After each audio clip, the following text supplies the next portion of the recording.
cuenta de la luz.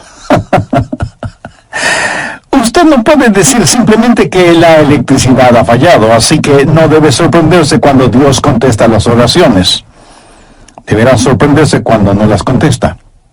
Y nunca diga que la oración es una pérdida de tiempo. Usted puede decir, algo no está bien. ¿Por qué Dios no ha contestado mi oración? Bien, quiero compartir con usted 6 claves para la oración contestada. Y espero que las grabe en su corazón. Son sencillas, nada realmente nuevo, pero algo que necesitamos recordar en una forma más continua y metódica. Para que sus oraciones sean contestadas, primero debe orar en el nombre de Jesús. Veamos Juan 14, los versos 13 y 14. Jesús dijo, y todo lo que pidiereis al Padre en mi nombre lo haré, para que el Padre sea glorificado en el Hijo. Dios quiere glorificar a su Hijo, el Señor Jesucristo, y esa es la razón por la que debemos orar en su nombre. Y Jesús ratifica esa realidad al decir, si algo pidiereis en mi nombre, yo lo haré. Ahora vayamos al capítulo 16, versos 23 y 24, en donde Jesús hace énfasis en el mismo asunto. En aquel día no me preguntaréis nada. De cierto os digo, que todo cuanto pidiereis al Padre en mi nombre os lo dará. Hasta ahora nada habéis pedido en mi nombre. Pedid y recibiréis, para que vuestro gozo sea cumplido. Muéstrenme una persona cuyas oraciones le son contestadas, y de seguro que esa persona está llena de gozo. Jesús también dijo en Juan 14:6, yo soy el camino y la verdad y la vida. Nadie viene al Padre sino por mí. Y esa es la verdad en cuanto a la oración. No hay forma de llegar a Dios el Padre sino únicamente por medio de su Hijo Jesucristo. Supongamos que usted se pierde buscando una dirección en un lugar que no conoce. Así que detiene a una persona en la calle para que le ayude, y esa persona le dice, vaya derecho 3 cuadras más, luego vire a la derecha, verá una casa blanca con una cerca de madera, entonces vire a la izquierda, y esa es una calle sin salida. Recorra 3 cuadras más, vire a la derecha, y usted le interrumpe y le dice, un momentito, por favor, no puedo recordar todo eso, déjeme anotarlo. Y la persona que le está dando las direcciones le dice, ¿sabe qué? Yo estoy yendo en la misma dirección, permítame guiarle, usted únicamente sígame. Esa persona no solo le señala el camino, sino que, por así decirlo, se vuelve el camino. Jesús no indica el camino, Jesús es el camino hacia el Padre, y cuando usted ora en el nombre de Jesús, Él le lleva a la presencia del Padre. Anota Efesios 2:18.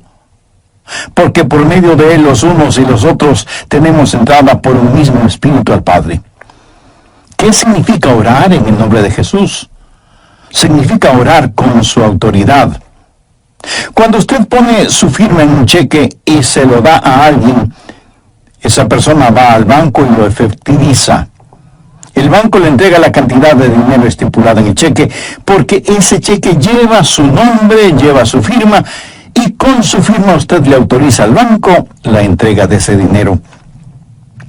Trate de ir a cualquier banco y hacer efectivo un cheque que no tiene ninguna firma, y le aseguro que estará metiéndose en profundos problemas. Cuando pedimos en el nombre de Jesús, no estamos simplemente rociando con algún polvito mágico oraciones al decir en el nombre de Jesús, abracadabra, que lo que he pedido se haga. No es así de ninguna manera. Orar en el nombre de Jesús significa, primero, obedecer su mandato. Segundo, hacer algo aprobado por Él. Tercero, saber que eso le dará honor y gloria a Él. Y cuarto, saber que el Padre será glorificado por lo que hacemos en el nombre de Jesús. Si usted ora sin usar el nombre de Jesús legítimamente, no tiene ninguna razón para esperar que su oración sea contestada. Ahora, obviamente, el orar en el nombre de Jesús significa que usted debe ser salvo, que debe ser su discípulo y que debe estar en comunión con Él para conocer su voluntad. No solo ora en el nombre de Jesús, sino que también ora en el Espíritu. Veamos Efesios 6:18. Orando en todo tiempo, con toda oración y súplica en el Espíritu, y velando en ello con toda perseverancia y súplica por todos los santos. Así como se debe orar en el nombre de Jesús, hay que orar en el Espíritu. Casi al final del Antiguo Testamento hay un versículo muy interesante. Busque Zacarías 12:10. Dios habla de lo que hará en los últimos días, cuando los judíos como nación vengan a Jesús.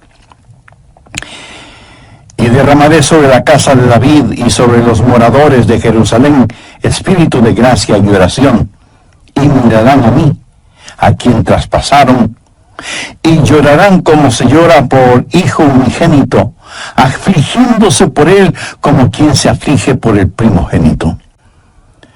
Hay muchas cosas maravillosas en este versículo, pero lo que más me bendice es que Dios dice que hay un Espíritu, el Espíritu Santo, que es el Espíritu de gracia y de oración. ¿Tiene usted dificultades al orar? ¿Sabe por qué? Porque no está lleno del Espíritu. Porque cuando lo esté, la alabanza y la oración fluirán de su Espíritu. Usted estará constantemente alabando a Dios y constantemente suplicando en oración. Dios dice que un día Él va a derramar su espíritu de gracia y oración sobre los judíos, pero Él ya ha derramado su espíritu de gracia y oración sobre usted. Por lo tanto, usted debe orar en el Espíritu. En la pequeña epístola de Judas, el verso 20, dice: pero vosotros, amados, edificando sobre vuestra santísima fe, orando en el Espíritu Santo. ¿Había notado eso? ¿Cómo se desafía usted mismo? Orando en el Espíritu Santo. ¿Por qué es tan importante orar en el Espíritu? Bien, sabemos que cuando oramos en el nombre de Jesús, oramos con autoridad. Pero cuando oramos en el Espíritu, oramos con fortaleza para que Él nos ayude. Déjeme, le muestro algo en Romanos 8:26. Y de igual manera, el Espíritu nos ayuda en nuestra debilidad, pues que hemos de pedir como conviene, no lo sabemos. Pero el Espíritu mismo intercede por nosotros con gemidos indecibles. Mi amigo, esto significa que cuando usted ora, no lo puede hacer sin el Espíritu, y Él no lo hará sin usted. Es el Espíritu el que ora. Y Él hace por usted lo que usted no puede hacer por usted mismo. El Santo Espíritu de Dios inspira, guía, pone energía y sostiene nuestras oraciones. Nuestro espíritu humano es débil, y aunque el Espíritu esté dispuesto, nuestra carne es débil. Por lo tanto, el Espíritu Santo nos ayuda en nuestra debilidad. No hay ninguno de nosotros que alguna vez no haya dicho: fallé en mi vida de oración. Ojalá pudiera orar más. ¿Por qué no puedo hacerlo? Le diré por qué no oramos más. Francamente, porque somos débiles.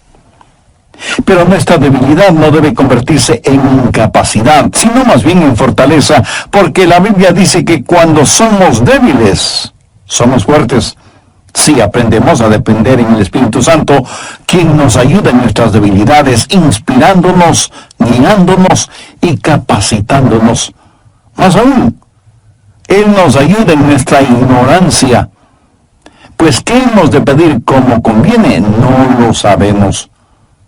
¿Alguna vez ha pensado en eso? Estuve una vez en una conferencia bíblica en Dallas. Al finalizar la conferencia, 2 jóvenes estudiantes se me acercaron y uno de ellos me preguntó: pastor, ¿usted ora? Le respondí que sí. Entonces me dio una pequeña tarjeta diciéndome: aquí están nuestros nombres. Somos estudiantes en el seminario, por favor, ore por nosotros. Yo les agradecí y puse esa tarjetita en mi Biblia. He orado por esos estudiantes, pero no creo que lo haya hecho en forma regular. No porque ellos no me importen, pero una asignación de oración es más que 2 nombres en una tarjeta. Si tuviera que orar por todos quienes me piden que ore por ellos, las 24 horas del día serían suficientes, se lo aseguro. Esa es la verdad. Si usted trata de orar por todos y por todo, su oración, en vez de ser un caudaloso río, se convertirá en un estancado pantano. La oración, para que sea poderosa, tiene que ser canalizada. Cuando alguien me dice que está orando por mí, me siento increíblemente bendecido. Y hay hermanos que me dicen que oran por mí diariamente, y doy gracias a Dios que muchos oran por mí. Pero me entristece la realidad de que hay millones de seres humanos por los cuales nadie ora. Ahora escúcheme.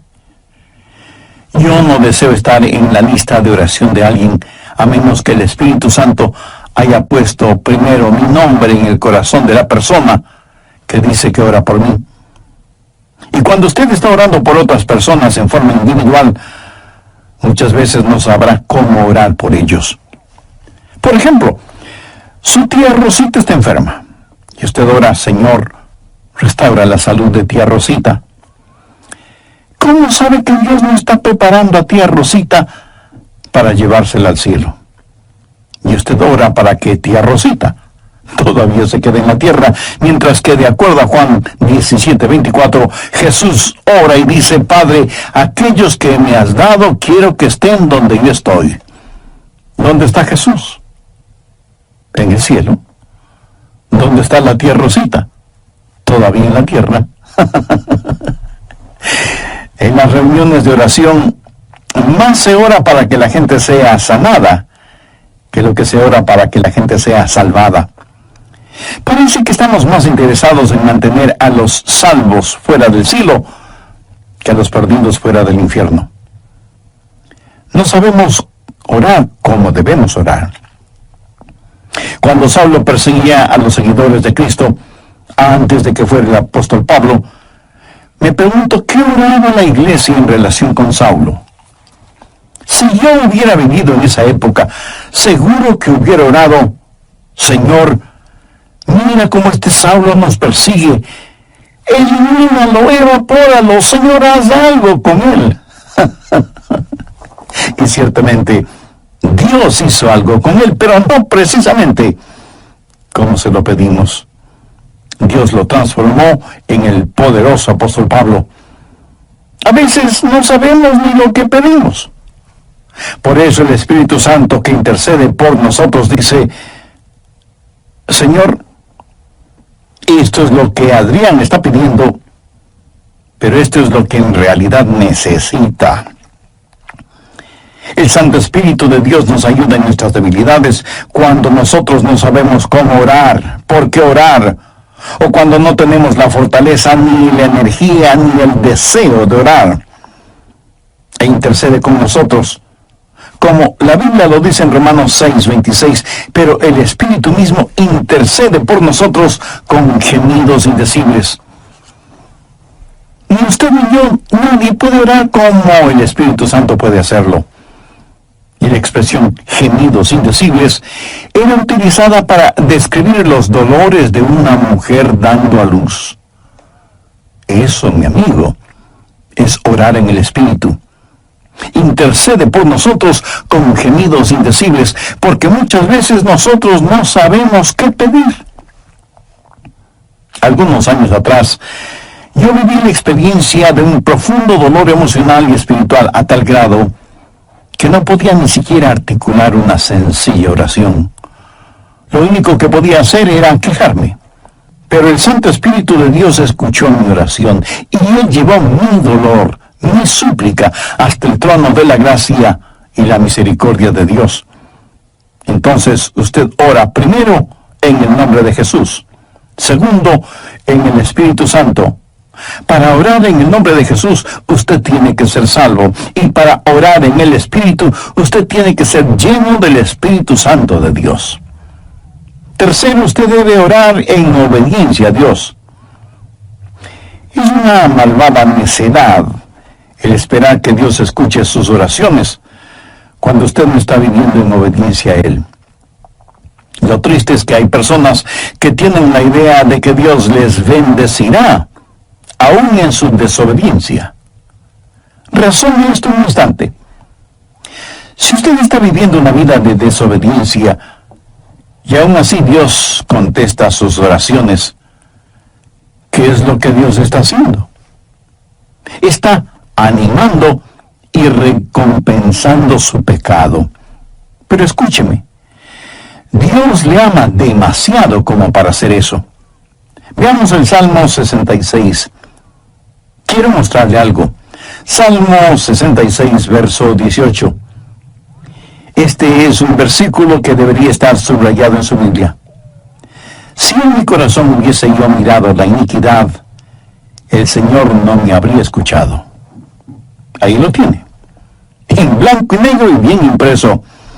Y usted no tiene que ser un científico aeroespacial para entender eso, ¿verdad?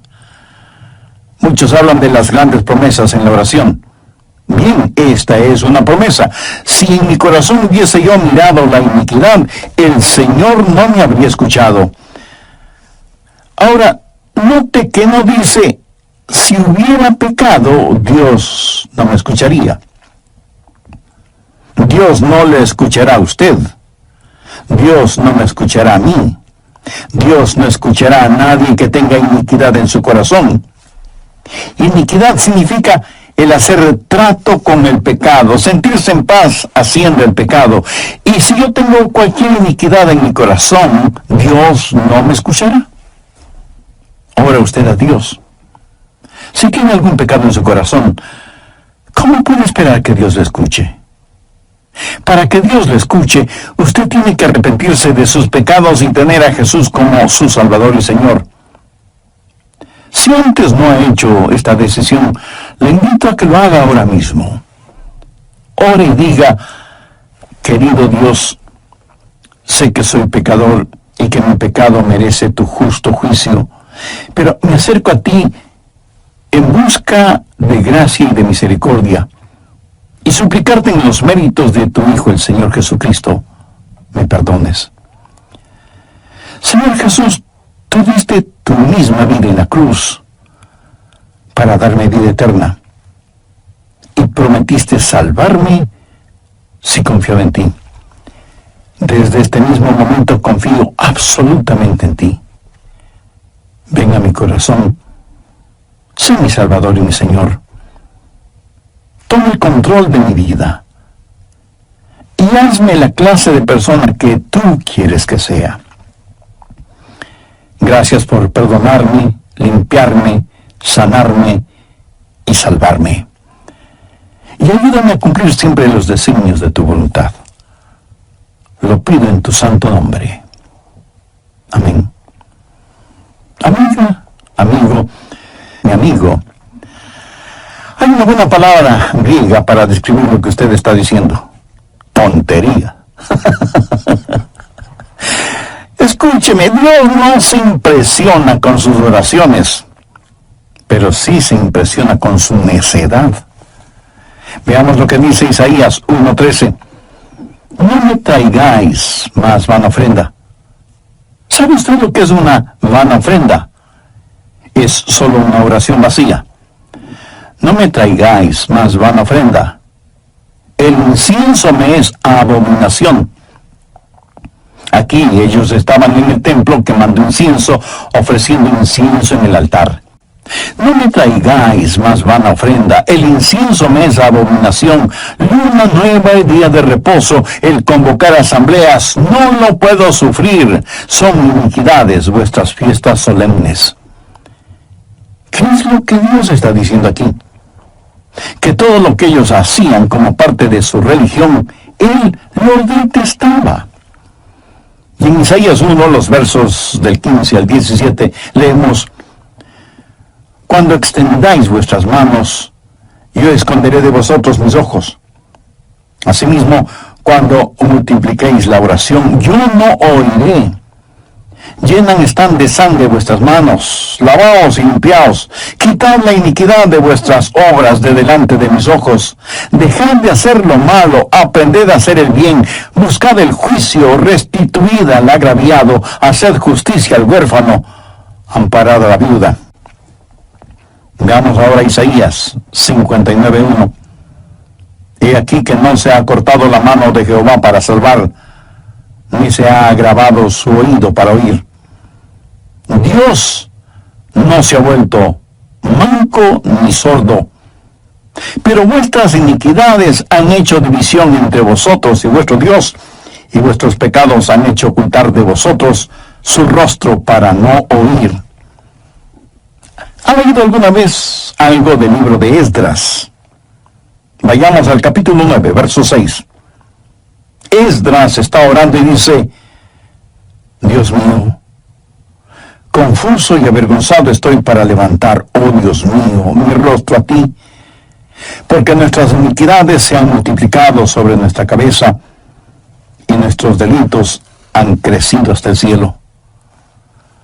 Mi amigo, debemos orar en obediencia. Para resumir un poco todo esto, vamos a la primera epístola de Juan. No el Evangelio de Juan, sino la primera epístola de Juan, capítulo 3, verso 22. Y cualquier cosa que pidiéramos, la recibiremos de Él, porque guardamos sus mandamientos y hacemos las cosas que son agradables delante de Él.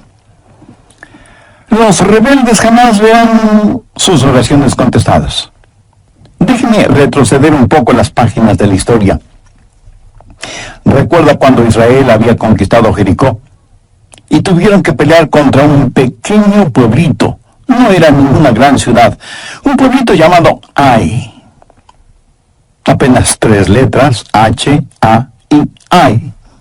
Y sin embargo, los israelitas tuvieron que huir, como se dice vulgarmente, con el rabo entre las piernas, ignominiosamente derrotados.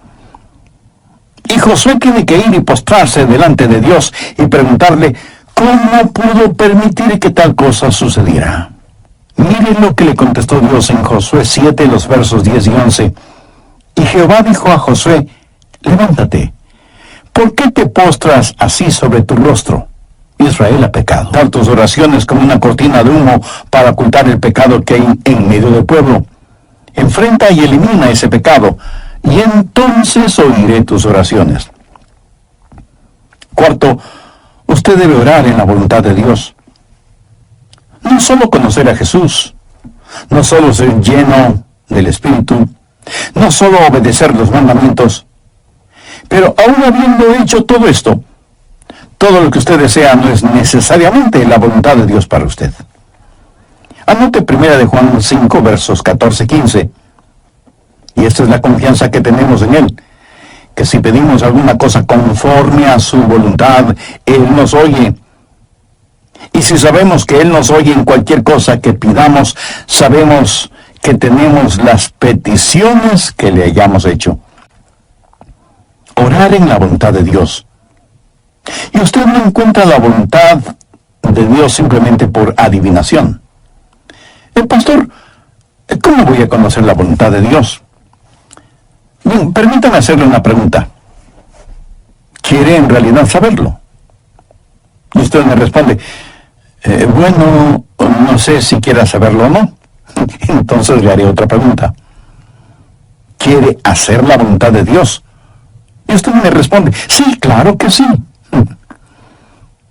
¿La quiere hacer realmente? Quiero decir, si Dios le dijera este mismo momento: hay algo que deseo que hagas, ¿lo haría? ¿Sabe usted cuál sería la primera pregunta debido a nuestra naturaleza humana? ¿Qué es, Señor?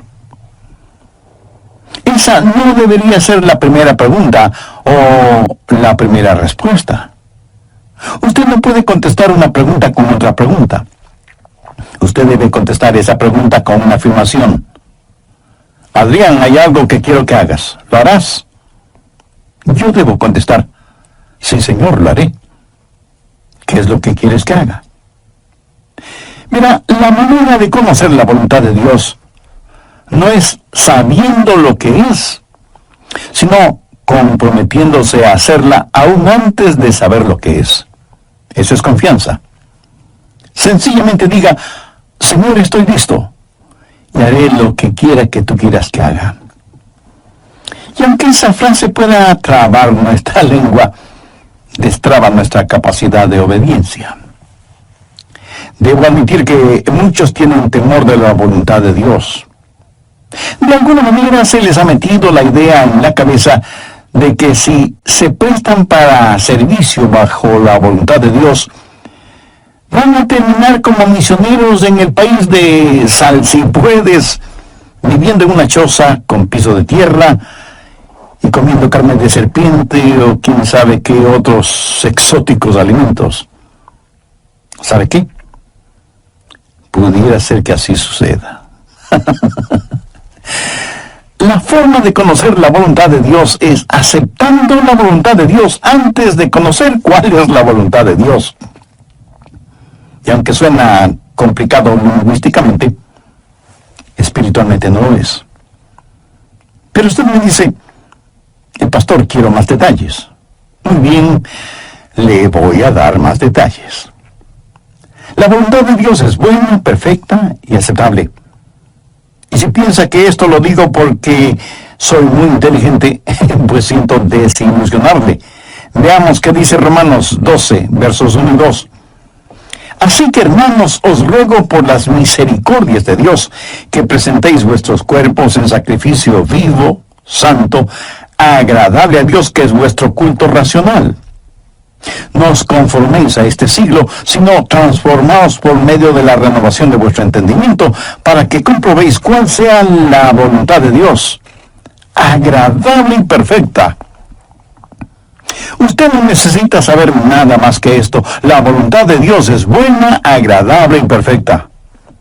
Preséntese usted mismo como un sacrificio vivo y santo delante de Dios, y usted, sin ninguna sombra de duda, conocerá y comprobará que la voluntad de Dios es siempre buena, agradable y perfecta.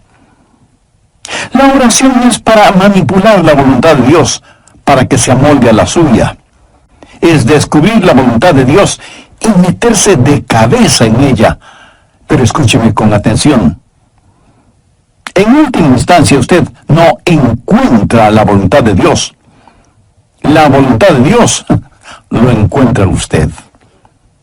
Cuando su corazón está bien con Dios, usted presenta su cuerpo como un sacrificio vivo y rehúsa el ser amoldado por el sistema y los valores del mundo, para más bien ser transformado, renovado en su mente y empezar a pensar los pensamientos de Cristo y, por lo tanto, tener la capacidad de orar en la voluntad de Dios.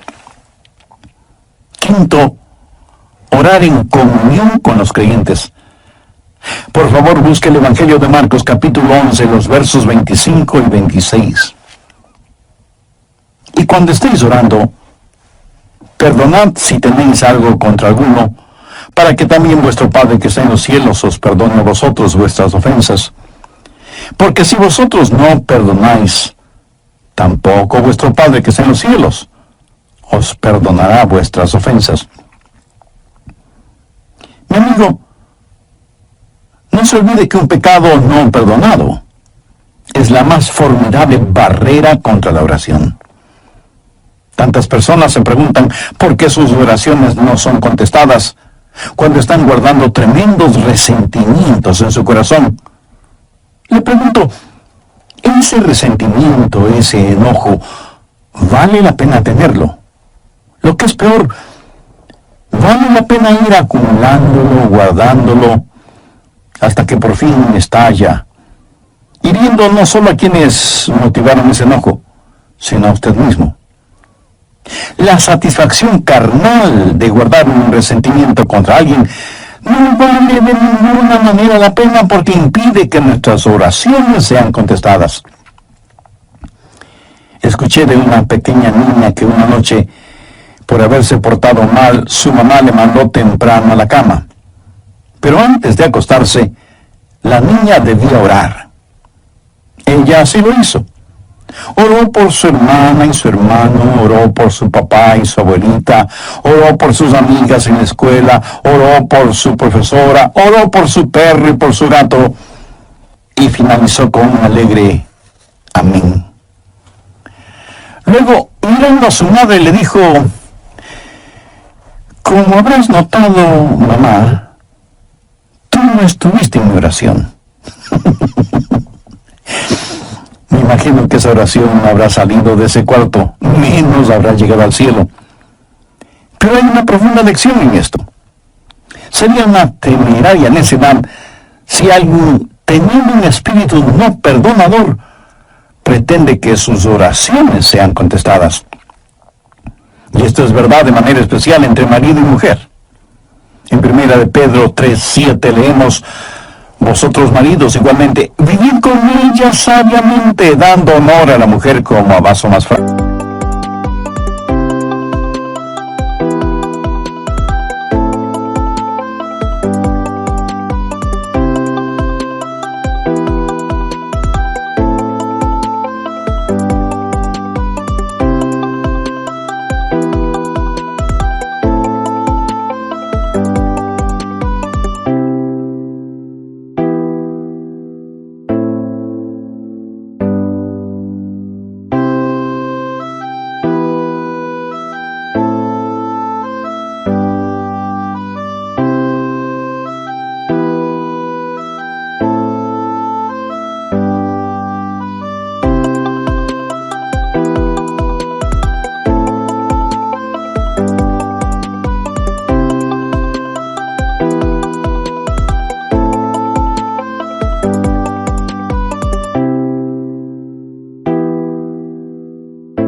Y como coherederas de la gracia de la vida.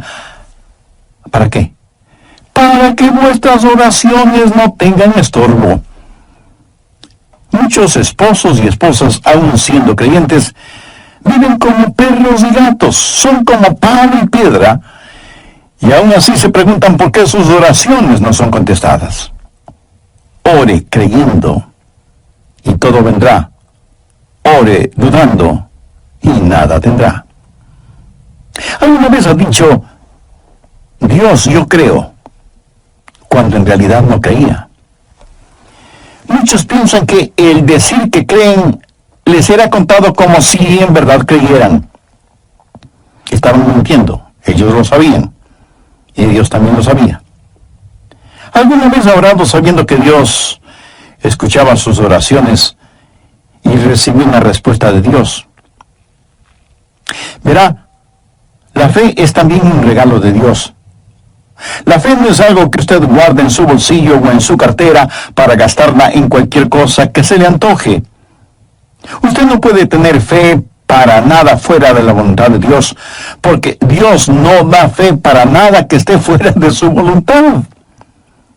Y usted no puede tener ninguna fe a menos que Dios se la dé. Y no faltará quien pregunte: ¿por qué no tengo más fe? Si usted pone en práctica lo que he compartido en este estudio bíblico, le puedo asegurar que descubrirá que la fe está ahí. Cuando usted ora en el nombre de Jesús, cuando usted ora en el Espíritu Santo, cuando usted ora en obediencia y en comunión, cuando ora en la voluntad de Dios, la fe está ahí. Pero si estos elementos espirituales no están ahí, tampoco estará la fe. Ustedes, esposos, han tenido alguna vez un argumento. Y si me dice que no, con toda mi cariñosa cortesía le diré que son mentirosos. Cuando marido y mujer tienen un argumento y no lo solucionan, y luego se arrodillan para orar por su hijito enfermo, ¿no se sienten espiritualmente enfermos? ¿No sienten que están actuando hipócritamente? Saben que sus oraciones no se elevarán ni un centímetro del piso y por lo tanto jamás llegarán al cielo. no tienen ninguna fe como para que sus oraciones sean contestadas. Cuando sus corazones sean justos, puros y limpios, y palpiten al mismo compás espiritual, entonces tendrán fe. Y al tener fe, esa fe será el combustible para transportar su oración hasta el trono de la gracia de Dios. Jorge Müller, de Bristol, Inglaterra, fue un gran siervo de Dios y un poderoso hombre de fe. Él tenía un diario personal en el cual anotaba todas las instancias de oraciones contestadas y llegó a registrar 25,000 oraciones contestadas, algunas de ellas increíblemente milagrosas, imposibles de explicarlas, aparte de la intervención de Dios. Alguna vez alguien le preguntó a George Mueller, ¿cuál es el secreto para que las oraciones sean contestadas? ¿Sabe cuál fue su respuesta? Tenga fe en Dios. Tenga fe en Dios.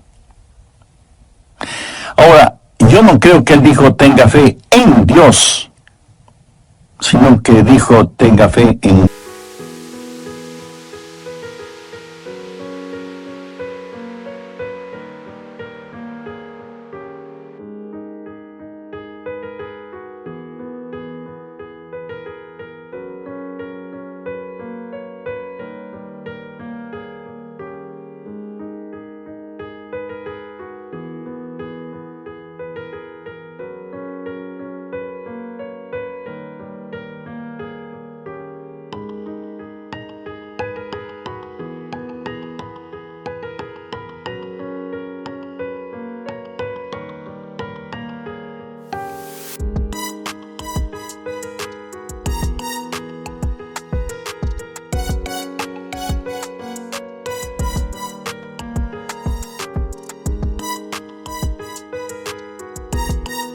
Dios.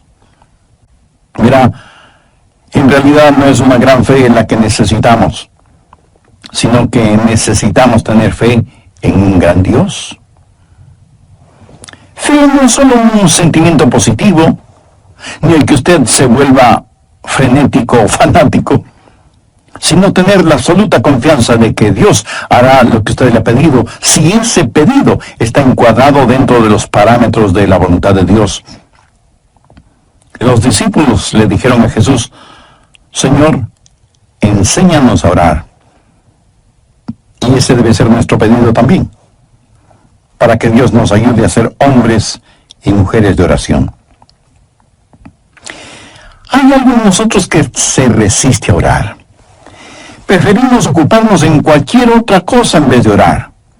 Y eso se debe a nuestra naturaleza carnal y pecaminosa. Por eso necesitamos la ayuda de Dios para que amemos de tal manera a Jesús y seamos llenos de su Espíritu Santo para que la oración fluya de nosotros en forma constante y que oremos siempre en el nombre del Señor Jesucristo. ¿Han notado con qué facilidad podemos pasar horas haciendo deportes o realizando nuestros pasatiempos favoritos o simplemente mirando programas en la televisión? Pero ¿qué trabajo nos cuesta invertir unos minutos en la oración?